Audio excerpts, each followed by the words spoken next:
Assalamualaikum warahmatullahi wabarakatuh.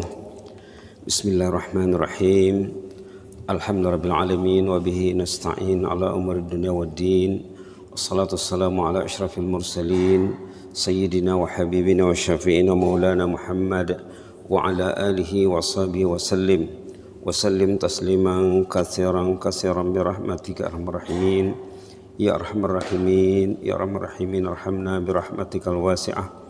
Allahumma arhamna bi rahmatikal wasi'ah. Allahumma arhamna bi rahmatikal wasi'ah. Wasi'ta kulla syai'in rahmatan wa ilma. Allahumma wasi'ta kulla syai'in rahmatan wa ilma. Rabbana wasi'ta kulla syai'in rahmatan wa ilma faghfir lil ladzina tabu wattaba'u sabilaka wa qihim azabal jahim. Rabbana wadkhilhum jannati 'adnin allati wa'adtahum wa man salaha min abaihim wa azwajihim wa zurriyyatihim innaka antal azizul hakim. Wa qihimus sayyi'at wa man taqis sayyi'ati yawma idzin faqad rahimtah wa dzalika huwal fawzul azim. Walhamdulillahil alamin. Alhamdulillahil alamin. Para kekasih Allah yang masih bersabar duduk sejenak di Masjid As-Salihin, kita lanjutkan halaqah kita bersama Tafsir Al-Munir halaman 482, pedoman dan hukum hakam dari surah Al-Falaq. Alhamdulillah, siri yang ketiga ya, yang keempat, siri yang keempat bersama Tafsir Al-Munir. Kita semak semula poin nomor 1, pedoman hidup dan hukum hakam. Surah ini mengajar manusia cara memohon perlindungan dari segala perkara yang buruk di dunia dan di akhirat. Dua-dua sekali ya, termasuk kejahatan manusia, jin, syaitan, kejahatan binatang buas, serta binatang yang melata, bencana api, kebakaran, termasuk juga eksiden di jalan raya ya, tapi tak tertera di sini, tapi termasuklah itu ya. Na'udzubillah, semoga kita dilindungi Allah ya. Nas'alullah al-'afwa wal 'afiyah. Kejahatan hawa nafsu sendiri yang ada dalam diri, subhanallah. Kejahatan amalan jahat yang dilakukan orang tuh, dia kadang-kadang lupa. Kejahatan makhluk-makhluk yang lain juga selain jin dan manusia ya.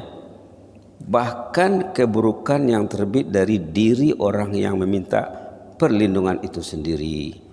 Di sini kemarin terhentinya pembicaraan kita ya, kejahatan diri sendiri, kelemahan diri sendiri. Nah, di sini ada catatan dari seorang murabbi,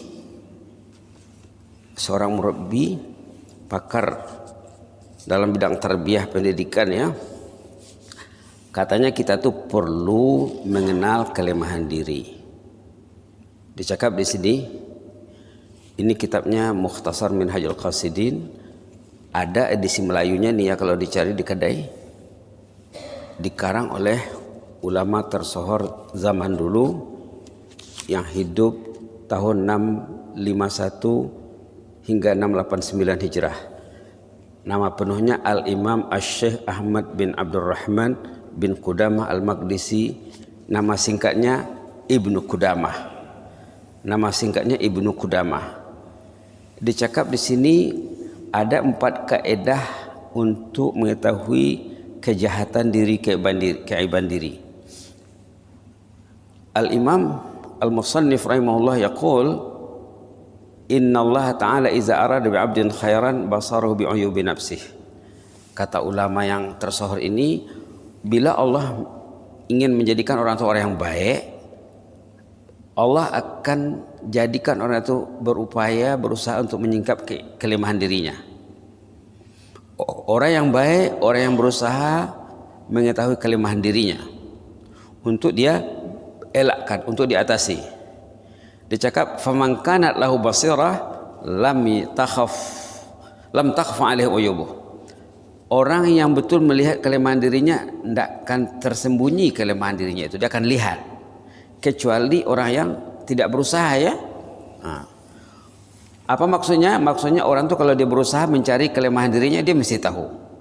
Itu di antara kekuasaan Allah menjadikan manusia ini, orang tuh kalau dia baik, kalau ingin baik, dia tahu kekurangan dirinya. Wa iza arafa al-uyub amkanahu al-ilaj, katanya. Orang tuh kalau sudah tahu kelemahan dirinya, dia mungkin mengatasinya, membaikinya. Mungkin mencari solusinya.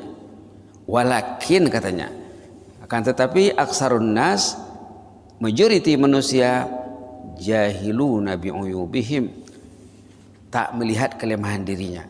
Kebanyakan manusia tak melihat kelemahan dirinya. Yara ahaduhum al-qadha fi aini akhi wala yara al-jaza' fi ainih. Katanya, subhanallah, dia melihat tai mata itu ada taiknya ya, kotoran mata di mata kawannya nampak, katanya pokok besar di matanya tidak nampak kalau bahasa Arabnya. Kalau bahasa Melayunya, gajah di apa tuh, semut, apakah semut di seberang laut nampak, gajah di kelopak mata tidak nampak. Itu kebanyakan manusia, katanya. Maka di sini ada 4 kaidah ingin mencari kelemahan diri. Ada 4 kaidah. 4 kaidah ingin mencari kelemahan diri bagi orang ingin membaiki dirinya, bagi yang ingin muhasabah diri, murajaah diri, audit diri. Nomor 1, ayajlisa baina yaday syaikhin basirin bi'uyubin nafs. Nomor 1, karena mendekati mentor, pembimbing rohani. Anda mesti ada pembimbing rohani Anda. Anda menyerahkan perihal Anda kepada pembimbing rohani tadi, seperti Anda sakit, pergi ke rumah sakit, pergi ke klinik, menyerahkan perihal Anda kepada dokter. Semuanya akan sebutkan gejala-gejala penyakit yang Anda hadapi, akan diluahkan semua kepada dokter di rumah sakit ataupun klinik. Begitu patutnya Anda dengan mentor, katanya. Orang itu bisa ada mentor, pembimbing rohani. Nanti yu'arifu uyuba nafsih, pembimbing rohani ini akan memperlihatkan cara atau kaidah memperbaiki dirinya, wa turuq ilajiha. Kata Imam Ibnu Qudamah, ini dicerita dalam abad ke-7 Hijrah, wa hadza qad azza fi hadzal zaman, katanya. Benda ini sekarang susah dah. Nak mencari mentor, pembimbing rohani yang Anda boleh membuka kelemahan diri Anda kepadanya, dan dia oleh membimbing dengan baik, susah sudah, katanya. Mahal didapat, sudah mahal didapat ini, katanya. Faman waqa'a bih, barang siapa yang menemukan pembimbing rohani yang boleh membimbingnya, faqad waqa'a bit tabib al-hazik fala yanbaghi an yufariqah. Berarti orang itu kalau sudah jumpa pembimbing rohani yang boleh membantunya membaiki dirinya, berarti dia sudah jumpa dokter pakar yang akan mengatasi kesehatan ataupun penyakitnya, yang membimbing kesehatan mengatasi penyakitnya. Janganlah jauh-jauh lagi darinya, katanya. Dekatilah dia terus. Fala yang bagi an yufariqah, fala yang bagi an yufariqah, tak wajar dia menjauhinya lagi, dekatilah.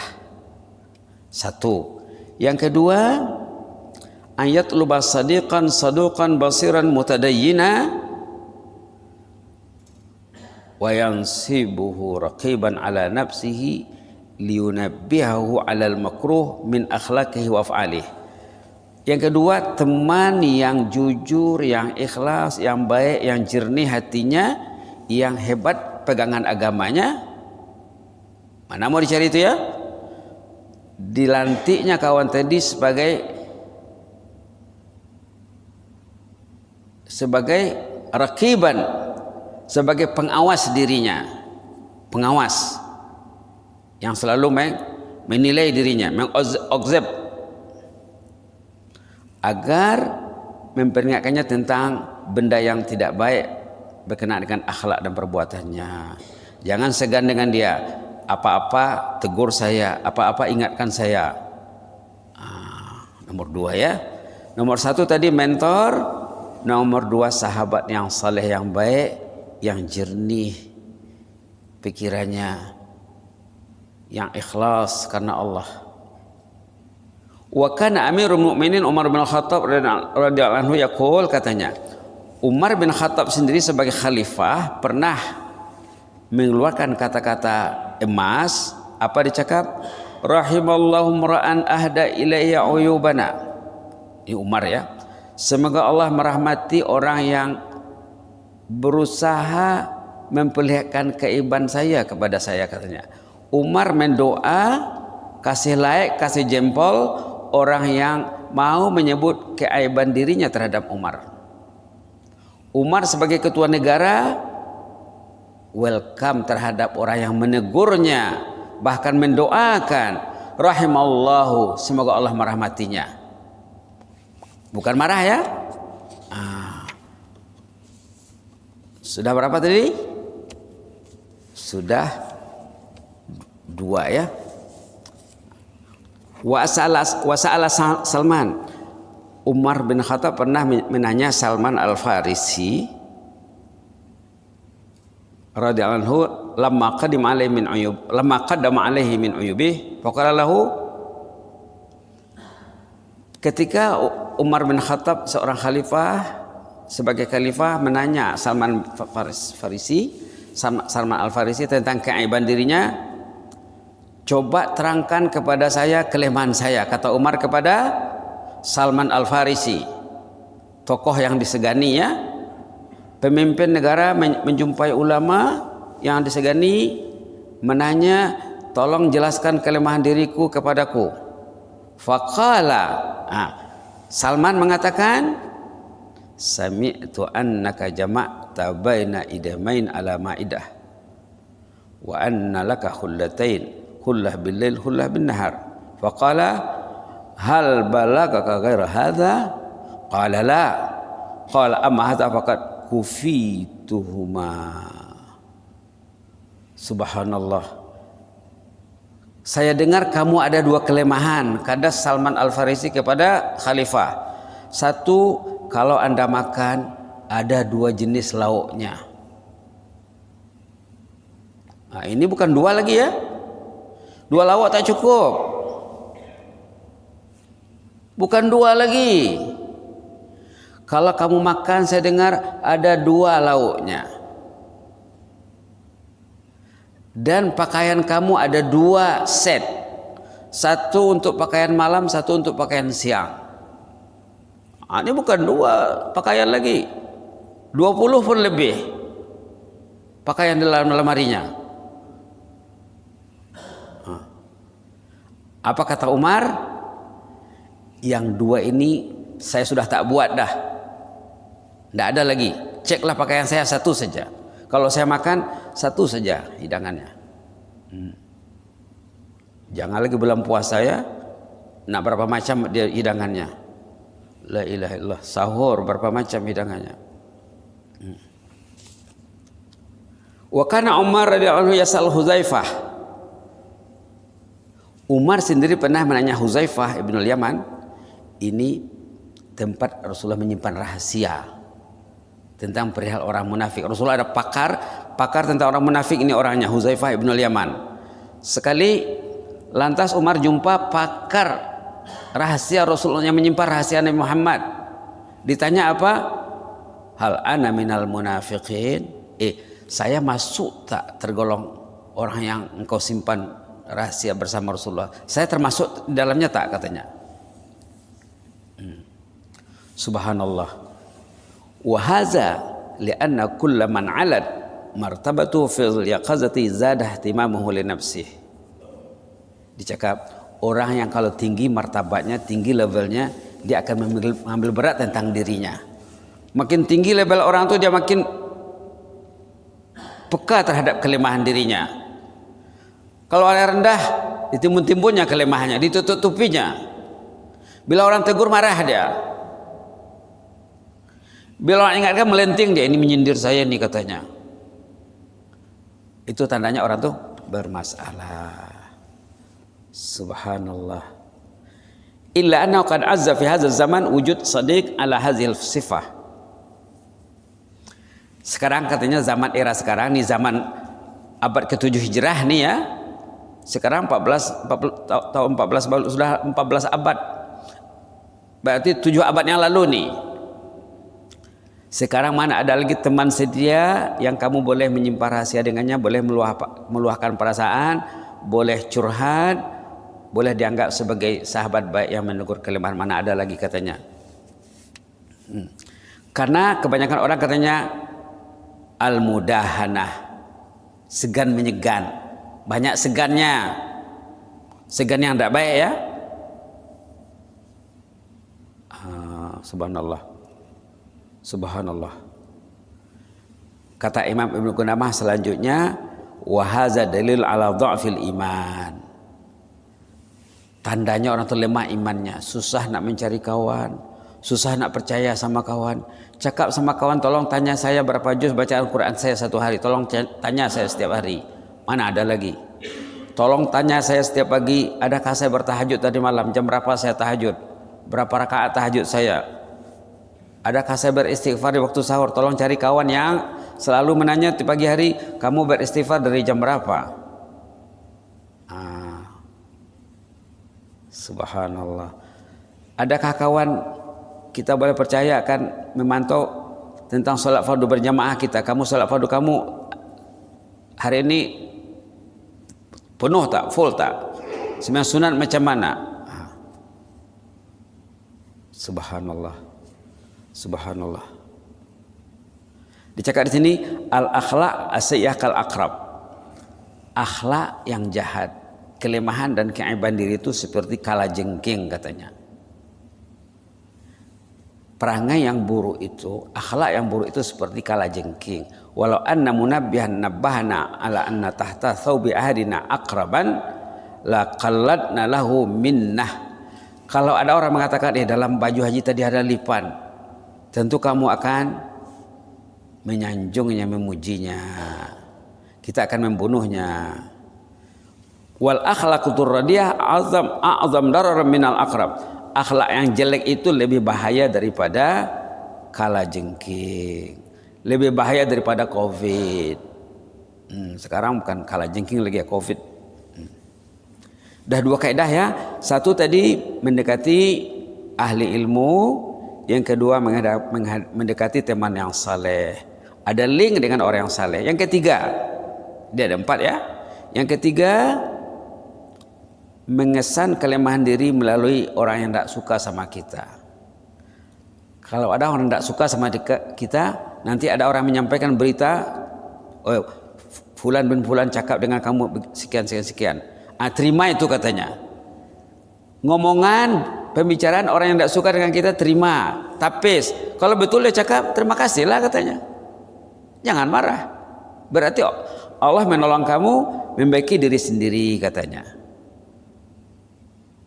Melalui tutur kata orang yang tidak suka sama kita.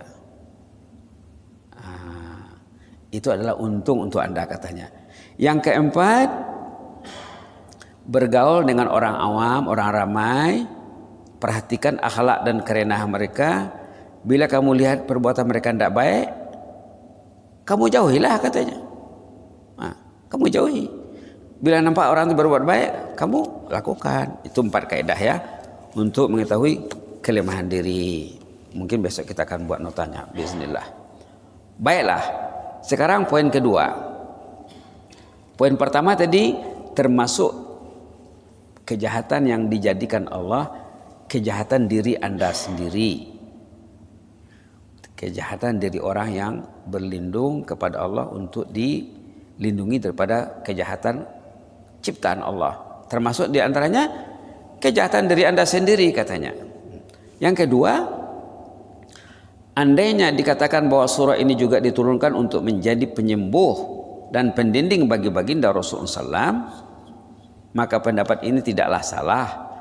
Justru hadis yang menceritakan sebab turun surah ini adalah hadis sahih dan tidak bertentangan dengan nas Al-Quran. Memang Nabi Muhammad ada kena sihir ya. Kesan sihir terhadap Rasulullah hanyalah sekadar baginda terasa sedikit pening dan sakit kepala dalam keadaan tertentu. Inilah yang dimaksud dengan khayal yang ada dalam hadis. Khayal ini berlaku dikala jaga maupun tidur. Boleh jadi orang itu terganggu waktu bangun atau waktu tidur katanya. Namun demikian ia tidak sedikit pun mempengaruhi kewarasan Rasulullah. Demikian juga ia tidak mempengaruhi perkara yang berkaitan dengan wahyu dan message ketuhanan yang disampaikan oleh baginda Rasulullah SAW. Tugasnya jalan terus, cuma ada sedikit gangguan katanya. Justru Allah memang memelihara baginda daripada sebarang perkara yang tidak baik, pikiran yang kacau dan serabut serta tekanan mental. Allah memeliharanya dalam firman-Nya dalam surah Al-Maidah, katanya, dan Allah yang memeliharamu daripada gangguan manusia. Wallahu ya'simuka minan nas. Di dalam mengajar kita memohon perlindungan Allah, Allah mengkhususkan supaya kita meminta pertolongannya dari 3 perkara atau sumber kejahatan. Pertama, malam, min syarri ghasiqin idza waqab. Malam itu ya. Malam apabila kegelapannya semakin pekat, karena malam sebagaimana yang disebut oleh Fakhrul Razi, ini pengarang tafsir kenamaan nih ya. Fakhrul Razi, Imam Fakhrul Razi ini pengarang tafsir, adalah saat binatang buas dan binatang melata keluar dari persembunyiannya, saat dimana pencuri dan penjahat melakukan pencerobohan, saat berlakunya kebakaran, kurangnya pertolongan, dan saat dimana orang-orang jahat bersemangat melakukan kejahatan karena suasana yang gelap itu ya. Nah, sekarang di terang hari, di siang hari lagi orang melakukan kejahatan, bukan malam saja lagi. Sumber kejahatan kedua, sihir atau sihir wanita yang meniup pada simpulan benang. Wahana sihir apabila menjampi. Allah mengumpamakan tiupan itu sebagaimana laga orang yang berjampi untuk merawat orang sakit. Disebut dalam ayat tadi, wa min syarri naffatsati fil 'uqad. Perkara yang ketiga, karena orang yang dengki apabila ia sakit hati dan menyiapkan muslihatnya, ingin menjahanamkan orang yang dibenci ya. Orang yang dengki mengharapkan hilangnya nikmat dari diri orang yang didengkinya, meskipun ia sendiri tidak dapat nikmat berkenaan. Ini hasad namanya. Dengki ialah satu perkara yang tercela. Adapun ghibtah, ini kita kemarin dah sebut ya. Ghibtah ini tidak tercela ya.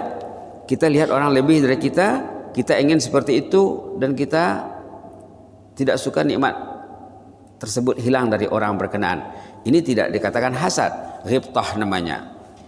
Ghibtah atau iri hati yang menjana persaingan tetapi tidak mengharapkan hilangnya nikmat orang lain. Maka itu diharuskan, dibolehkan, karena ia tidak hanya berharap agar nikmat yang sama diperoleh oleh dirinya sendiri, dan tidak pula suka nikmat itu hilang dari orang yang ia beriri hati terhadapnya. Ada hadis di sini, orang beriman itu suka bersaing, ghibtah itu ya, dan orang yang munafik suka mendengki. Di dalam hadis Sahih Bukhari juga disebutkan tidak boleh beriri atau bersaing melainkan dalam 2 perkara. Artinya tidak dianggap salah beriri dalam konteks 2 perkara yang baik. Tak disebutkan 2, tapi ada hadisnya. Pertama tentang orang diberi harta benda, katanya, kemudian mengorbankan harta benda pada jalan yang diridhai Allah. Dia banyak duit dan pemurah orangnya. Kamu patut beriri hati seperti itu. Kalau saya ada duit nanti saya akan berinfak seperti orang ini. Yang kedua, orang yang diberi ilmu, dia menyebarkan ilmunya siang malam pagi petang. Ya Allah, kalau saya dapat ilmu, saya akan menyebarkan ilmu saya, menyemai kebaikan pagi petang seperti orang ini.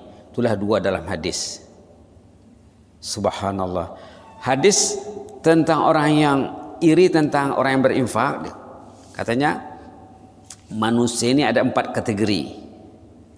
Dalam satu hadis tentang bersaing untuk berinfak, manusia ini ada 4 kategori. Mungkin besok boleh kita bawa teks hadisnya. Pertama, orang yang berduit, yang berhabis berinfak tentang duitnya, tidak mau simpan duit. Duit datang lagi, diagihkannya lagi. Kata Rasulullah, inilah orang yang terbaik. Yang kedua, katanya orang yang tidak berduit, orang tak berduit, tapi dia lihat orang yang suka berinfak tadi, suka berinfak. Kalau saya ada duit, saya akan berinfak seperti orang itu yang pemurah itu, orang kaya yang pemurah itu. Kata Rasulullah, yang kedua ini sama levelnya dengan yang pertama, walaupun dia tidak berduit, kan dia sudah berniat. Yang ketiga, orang yang berduit, duitnya habis kemana-mana, dibelanjakan untuk benda yang tidak diridhai Allah. Kemana tempat pelencongan yang dia tak pergi, menghabiskan duitnya. Subhanallah. Di mana tempat terkenal, di sana banyak benda yang tak betul, diaganya ke sana. Inilah sejahat-jahat manusia, kata Rasulullah. Yang keempat, orang yang melihat golongan yang ketiga tadi, orang yang berduit dan suka menghamburkan duitnya ke sana ke sini dalam jalan yang diharamkan Allah. Tapi dia tak ada duit, tapi dilihat orang yang berfoya-foya dalam kemaksiatan. Kalau saya ada duit, orang tu pergi ke Hanyai, saya akan pergi Hanyai, saya akan pergi Bali kalau ada duit kan ya. Saya akan pergi ke Hawaii, kemana-mana lah ya panganangannya. Kalau saya ada duit, saya akan buat seperti orang yang berduit yang suka menghamburkan harta kekayaannya. Kata Rasulullah, dosa yang keempat ini sama dengan yang ketiga. Subhanallah. Begitulah. Yang terpilih nomor 1 dan 2 saja, orang berduit dan pemurah. Orang yang tak berduit tapi dia berniat kalau ada duit dia akan bersifat pemurah seperti orang saleh yang membelanjakan hartanya. Mudah-mudahan peringkat yang di tengah ini kita lanjutkan besok ya, tentang orang yang dengki. Orang yang dengki kita lanjutkan besok. Besok Jumat ya. Dan lepas Jumat ada tazkirah nuzul Quran di sini insyaallah lepas salat Jumat. Jazakumullah khairan. Allahumma zidna wa la tanqusna wa akrimna wa la tuhinna wa a'tina wa la tahrimna wa athirna wa la tu'sir alaina wa adina wa adana ya karim. Allahumma ja'alna mimman sama ramadana wa qama imana wa ihtisaba. Allahumma ja'alna mimman sama ramadana wa qama imana wa ihtisaba. Allahumma ja'alna mimman sama wa qama ramadana imana wa ihtisaba wa taqabbal siyamana wa qiyamana ya rab. Allahumma taqabbal siyamana wa qiyamana ya mujibas sa'ilin wa tajawaz an sayyiatina wa israfina fi amrina wa sabbit aqdamana wa thabbit aqdamana وثبت أقدامنا وانصرنا على القوم الكافرين. اللهم إنا نسألك قلبا سليما. اللهم إنا نسألك قلبا سليما. اللهم إنا نسألك قلبا سليما ولسانا صادقا ونسألك من خير ما تعلم ونعوذ بك من شر ما تعلم ونستغفرك لما تعلم إنك أنت علام الغيوب. واغفر لنا ولآبائنا ولأمهاتنا ولأهل بيتنا ولأزواجنا ولأولادنا ولذرياتنا ولأقربائنا وأحبائنا ولأصدقائنا ولمن علمنا وعلمناه. واغفر ارحم المعلمين المتعلمين. اللهم اغفر ارحم المعلمين المتعلمين. اللهم اغفر وارحم المعلمين المتعلمين. واغفر لجميع المسلمين والمسلمات من مشارق الأرض إلى مغاربها الأحياء منه والأموات. وارحم الأموات منا يا مجيب السائلين. اللهم ارحم أمواتنا يا مجيب السائلين. اللهم أهل القبور منا يا مجيب السائلين. اللهم ارحم أهل القبور منا يا مجيب السائلين واجعل قبرهم روضة من رياض الجنة ولا تجعل قبرهم حفرة من حفر النيران. وارحمنا إذا ما صرنا إلى ما صاروا إليه. اللهم ارحمنا إذا ما صرنا إلى ما صاروا إليه. اللهم ارحمنا إذا ما صرنا إلى ما صاروا إليه. واحفظ سلطاننا وإيانا والمسلمين. اللهم احفظ سلطاننا وإيانا والمسلمين واحفظنا من كل سوء واحفظنا من كل مكروه فالله خير حافظا وأرحم الراحمين. واحفظنا كما حفظت بعبادك الصالحين. واحفظنا كما حفظت بأولياءك المتقين. واحفظنا كما حفظت بأولياءك المقربين يا مجيب السائلين.